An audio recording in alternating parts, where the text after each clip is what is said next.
Hello and welcome to Sean White's Solar and Energy Storage Podcast. Today on the podcast, we have Gil Hough, and Gil is the very famous Executive Director of TenneSEIA, and he does a lot of stuff for TenneSEIA, and we're going to probably talk about the big conference that you guys have going on this year. What's up, Gil? Hey, Sean. Great to talk to you today. Yeah, you too. So what's up with this awesome TenneSEIA conference that I always go to? Yeah, no, really appreciate it. Yeah, no, it's a little earlier this year. We moved a little into September instead of November, where it normally sits this year, September 2nd and 3rd in Chattanooga, Tennessee Valley Solar Plus Storage Conference. And of course, you're always been the featured trainer here for a number of years. And Sean, I will tell you that we have a conference planning committee. And I brought up, we've had Sean for a lot of years. Did we want to look at somebody else coming in to do the training track this year? And it was like I attacked their firstborn child. My planning committee was like, what? What are you even talking about? We got to have Sean. Sean's the best there is. All right, thanks. You can't have anybody else.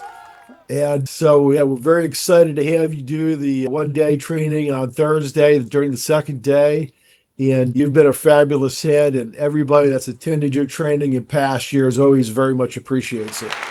Oh, well, I feel the same way about the TenneSEIA conference. I love going there every year. The people are super friendly. And it's not just people even that are affiliated with Tennessee. There's people from all over going to the conference. And it's one of those conferences where it's just the right size. So it's not so big that you get lost in Las Vegas. And it's not too small. It's just right. It's right there in the conference Goldilocks zone of having a great time and hanging out with good people and making good connections. In fact, the last time I was at the TenneSEIA conference, I was talking to somebody there and they recruited me to be on the board of ACES, and I'm on the board of ACES now. Ah, fabulous. And that all happened because of you. Yeah. It is. I agree. I know I obviously attend other conferences and I'm obviously biased, but I really like ours. It's for the networking and friendly atmosphere. We're just focused on the Tennessee Valley market, the 7-state region of TVA. And it is a very enjoyable event. I always get a lot of positive feedback from it, from people that attend, the level of detail we can go in because we're just focused on marketplace, but also we try to have fun together. We keep everything light as possible and friendly, and you're a big part of that, and I really appreciate it. Oh, thanks. Yeah, I remember one year there was bowling. You always have some kind of fun event that, kicks it off. And what do we have to look forward to this year? A bunch of different stuff. Yeah, we've gone to the Rocket Center, we've gone to the aquarium, we've gone downtown bowling. We're actually finalizing right now the welcome reception fun event. My welcome sponsor this year has a bunch of ideas and hasn't been able to nail it down. But, it's our normal deep dive into TVA policy and what's happening. There's a brand new IRP that will be approved in August, so we'll be able to do it. That has been an ongoing process, but obviously we have huge implications on the future. What is an IRP for people that aren't IRP savvy? Yes, great catch there. I do have a tendency to dive in. I'm on the IRP working group with TVA. It's the future of energy for TVA, the Integrated Resource Plan. So it basically outlines the various options and general amounts of each generation option that TVA should do. There's different scenarios: high growth, medium growth, base load, and then under those different strategies to meet that growing demand. And TVA is seeing huge growing demand. After decades of flat load, they are in a situation where they're a little desperate for generation. And I will admit there's been a lot of change in leadership at TVA, and things have been a little uncertain now. So they have the new board that's in charge of TVA approving this integrated resource plan in August. And I think really going to kind of set and confirm what the market is here for solar and storage. And it's a public document. It actually came out last Monday. And you'll see there's some pretty solid numbers for both solar and energy storage in the IRP. And so we're very excited by having that. That kind of sets the overall TVA market. Though I will say you hear a lot of discussion for what we call local power companies. Those are the, electric municipals, electric co-ops that, TVA doesn't serve the regular homeowners and businesses of the valley. They sell their power to like the city of Knoxville Utility Board, who then distributes it. And we're seeing more and more growth for years now for solar, but now we're seeing a bunch of local power companies doing storage projects, mostly substation level storage, 20, 30, up to 100 megawatts of energy storage on the LPC level. And that's a booming market here. So you'll hear a lot of conversations on the conference where there's kind of whole move to the LPC marketplace. And that's kind of a very exciting market here, as well as other distributed storage options. The energy storage market, really with TVA, the local power companies, and the home and businesses, has been really booming here in the Valley. Are the solar and storage projects going on over in the Tennessee Valley, are they more residential, commercial and industrial, utility scale? And do you see a lot of stuff too going on with data centers? Everybody's been talking about AI data centers and all that. Yeah, no, I would say a little bit of all of the above. We definitely had an ongoing utility scale marketplace. We sell the power to TVA. TVA does have an annual RFP that goes out. How much TVA recruits, though, out of that annual RFP for renewables has been a little up and down. So yeah, I think that's probably what we're kind of looking for, the IRP and TVA, because really the integrated resource plan has multiple functions. It is a big stakeholder outfit working with key, but it's also direction to their own staff about what they expect the origination to go after. So we're hoping that the IRP will kind of settle down the TVA marketplace. We've seen a lot of megawatts going up by the cities and co-ops directly themselves, the LPC market. The TVA does let the LPCs right now generate up to 5%. That's probably going up of their load directly by contracting with developers to do projects directly for the cities and counties. And now, as I say, there's a lot of energy storage going in there, but we've never been a huge residential and small commercial. We've not ever had the policies that encourage that, but I do have a good number of members still making a healthy park. In fact, I would say we've been less impacted by the loss of the ITC for homes than other markets, simply because, frankly, our market, even with the ITC, the low cost of sales for buying what was exported were so low, it never really made economic sense. So the marketplace is much more built on resiliency, energy independence. You're seeing that kind of move in other markets, but that has always been this market. So we're not seeing the impact. A lot of ways we were isolated, I think, from that federal impact. In fact, we've actually gained a lot, particularly in the energy storage marketplace for the distributed residential and small commercial. Has probably been my biggest growth segment of my membership the last 6 months. All right. I guess there's different Tennessees. Like most people think of Tennessee as the state, Tennessee tuxedo. Abracadabra. Have you ever heard of Tennessee Jed? But that's a Grateful Dead song. But then there's the Tennessee Valley, and that's what we're talking about, correct?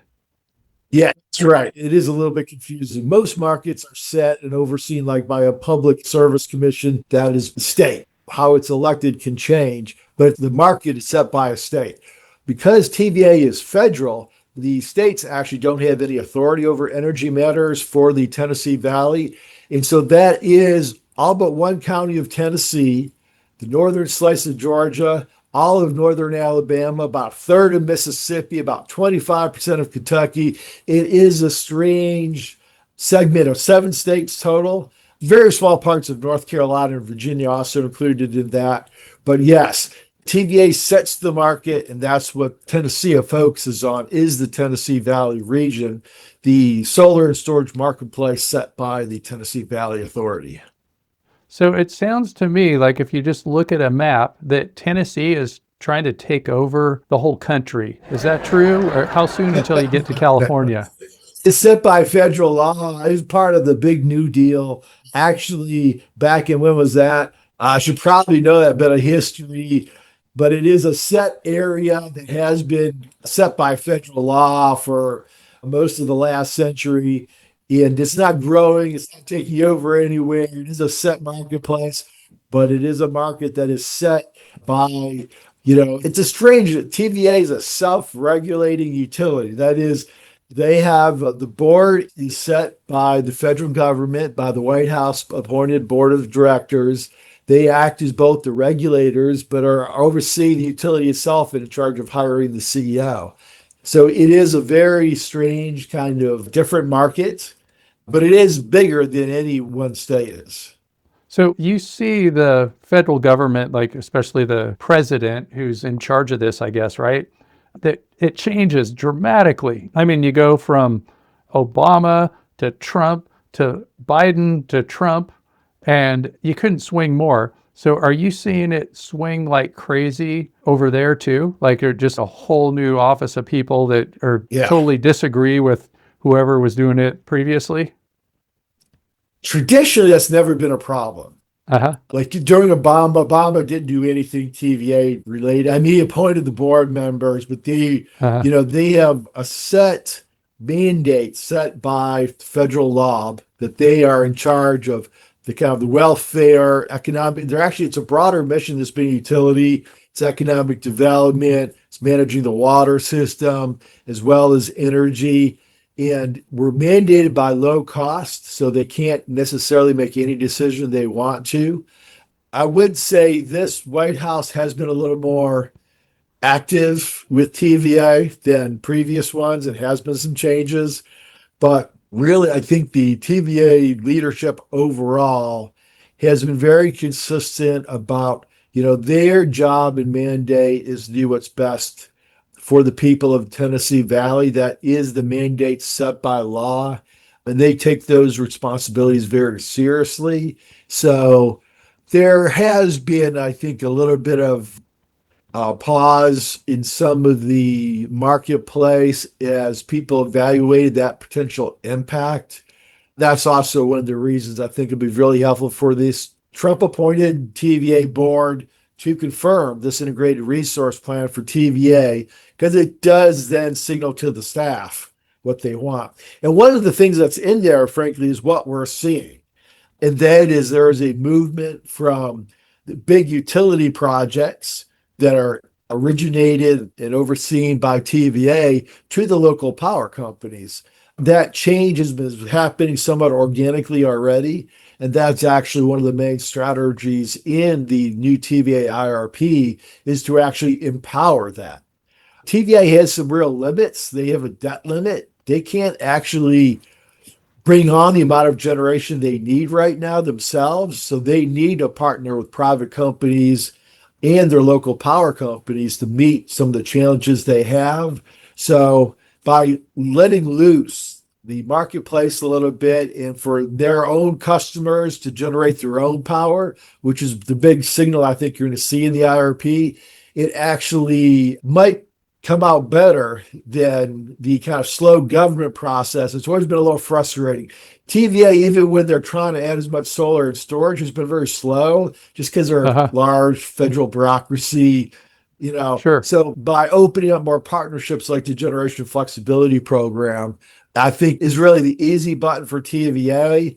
I think a big strategy that really the TVA leadership is embracing, and I'm very excited by that. Awesome. Well, good. It's always good to be optimistic. And I've seen people say that the solar industry, in a weird way, is getting more business because of what happened with the tax credits, because people trying to get things in before it expires.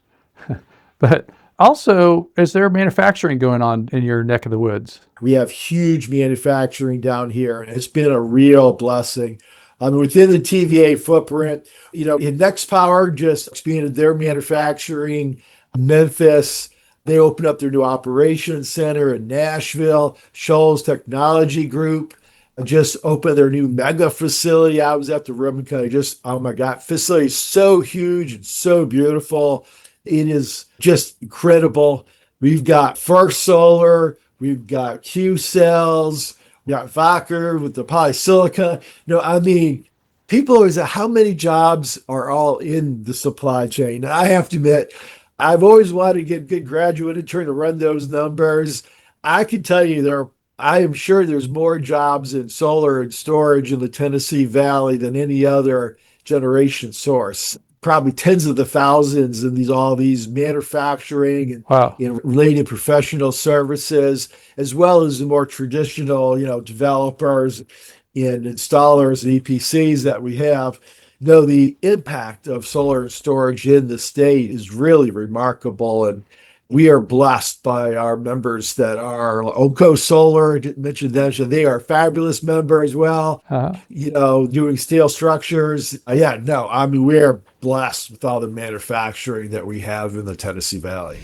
We interrupt you for a very important announcement. Sean White's Solar and Energy Storage Podcast has been brought to you by Sean White's Solar and Energy Storage Podcast. That's right, Sean White is sponsoring his own podcast, and he wants to remind you to go check out some of his classes. You can go to SolarSEAN, that's Solar, SEAN.com, and then click on the links to check out his classes. You can check out his heat spring classes, and you can also hire him to teach classes for you, like at your company, something like that. Now back to the show. It sounds like people ought to go to the TenneSEIA conference and then go do a bunch of factory tours. That would be kind of a cool thing to do. That it is, I have to admit, it is a showcase of what is possible. And it is, truly amazing. Even I haven't toured all the facilities. I've toured most of them, but even I haven't gotten around because we have so many wonderful manufacturers that are doing fabulous. And I really appreciate the membership. I do want to say, because they are very much a big success story that we can very much love to talk about. So I imagine a lot of these manufacturers will be at the TenneSEIA conference. Yeah. And people could talk to them, probably with booths and things like that. Most of them don't. We have some smaller manufacturers as well. I should mention them, that more residential distributed manufacturers, Franklin, and those folks, and they're likely to be tabling and exhibiting. Our big guys, they're really focused on national and international marketplaces. They're strong TenneSEIA members. We have integrated multiple tours. We've done tours at Shoals and Omco, but their market is too big, so they don't normally exhibit at the conference. But they are there and on panels and attendance. So we'll have multiple ones there. And Shoals has actually got a really good panel they're actually running. And that's actually that data center and energy storage piece that they're doing. They've put together an amazing panel Justin Jones, their director of sales, has put together a panel that I'm really excited about. That's one of the things. I should also say that, EPB, the local LPC in Chattanooga, that is kind of our host this year. We love to showcase. They are one of the leaders in quantum technology. And they are big partners in that. And their facilitator of that panel on quantum really understands way better than I do, the connection between quantum, artificial intelligence, if you will, in solar and storage, and the option for its help. It is putting together a fabulous panel that I'm looking forward to attending and just learning a lot, because just talking to the facilitator, I was like, I knew nothing about this and its impact. It was mind-blowing. And it's something I haven't really heard in other conferences even. And there's a huge quantum effort going on in Chattanooga that potentially has implications for the whole industry. And while we try to focus this on the TVA, there's some really exciting things happening here in the TVA. Wow. Okay. I'd be interested in going to that one. Hopefully it's not during my workshop so I can check it out. It's on Wednesday, not Thursday, Sean. Oh, so great. I'm not sure when you're flying in, but you should be able to attend. I'm excited. I'm definitely going to be listening in. I'll try to see if I could make that. That'd be cool.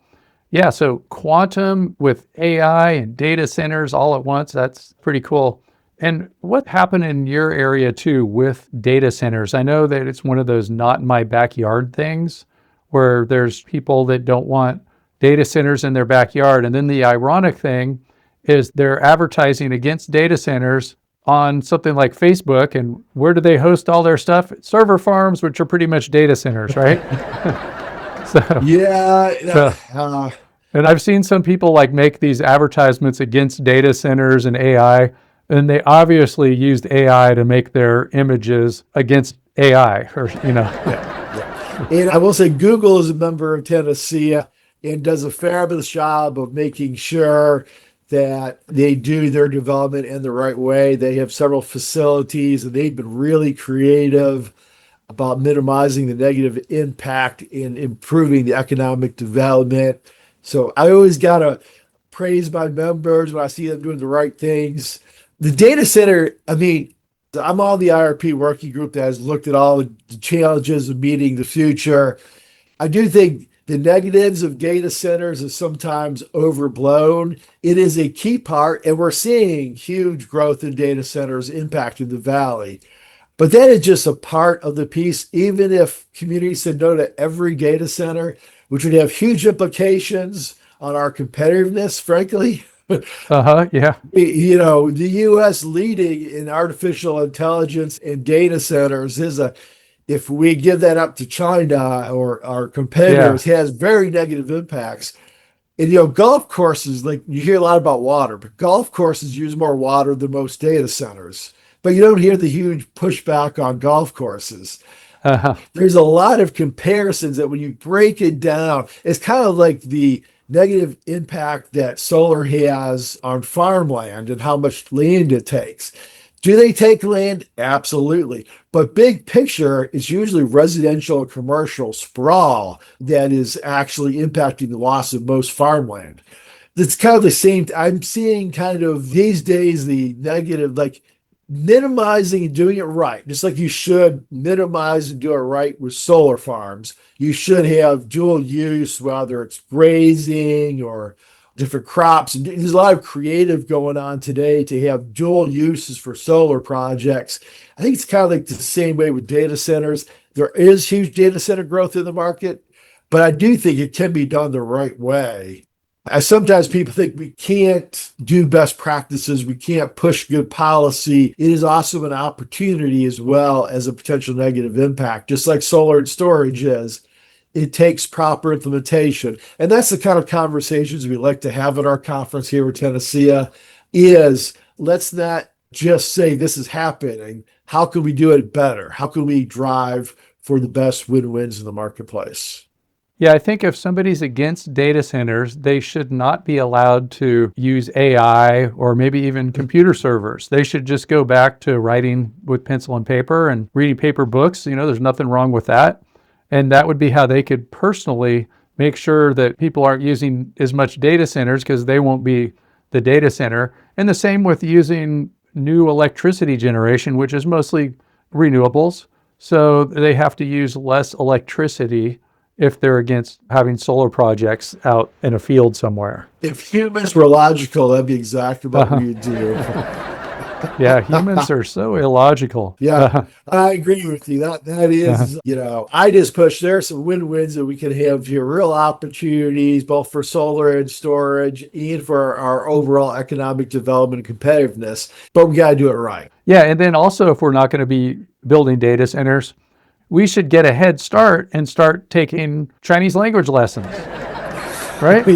Because like you were saying, our competitiveness. It's just like you either compete or you go home. It's like I get frustrated with a lot of the EV conversations, which is separate. Tennessee doesn't work in that, but it's like the rest of the world is embracing EVs. If you look at the overall amount of worldwide car sales, we're going EVs. If the U.S. slows down, what's doing it is it's slowing down its ability to compete in the worldwide market. That's true for solar and storage. It's true for EVs. It's true for advanced technologies like data centers. It's like sometimes when I hear Americans, we can't compete, we should just surrender. It's frustrating. No, we just need to lead, but we need to do it right. And that is totally possible. Rare earth, I think, is something else. But, it's totally an area of opportunities. All these challenges are opportunities. And sometimes I get frustrated with how people speak on a lot of these topics. Mm-hmm. Well, yeah, and we could look at mobilization and even compare it to the origination of the TVA, the Tennessee Valley Authority, and that was part of the FDR, Franklin Delano Roosevelt New Deal. And that's a huge mobilization to get us out of the Great Depression. And so if we could do that, we can do all this competitive stuff and not give up when it comes to USA being at the top spot. I mean, the TVA has always been a great model. Really, it has had very large positive impacts on the valley, brought huge regions of the valley out of poverty, and I think still can play a great role in continuing that unique leadership in different ways. Every decade has different challenges. We have a lot of challenges right now, but I do think the TVA still can play a very unique and special role here. Yeah, and we always have challenges. That's just part of human history. And the further back you go, perhaps the greater the challenges were. It's like we're not starving to death. Things could be worse. But one thing that I was doing while we were talking is I was writing down all of these. A lot of people call them TLAs for 3-letter abbreviations. So let's see, TVA, Tennessee Valley Authority. And then the next one I wrote down was LPC. And do you want to do that one? Sure. Local power company, the electric munis, municipals, and electric co-ops that TVA serves. And those LPCs serve the residents and commercial businesses in the valley. And then the next one is IRP. Yeah, Integrated Resource Plan.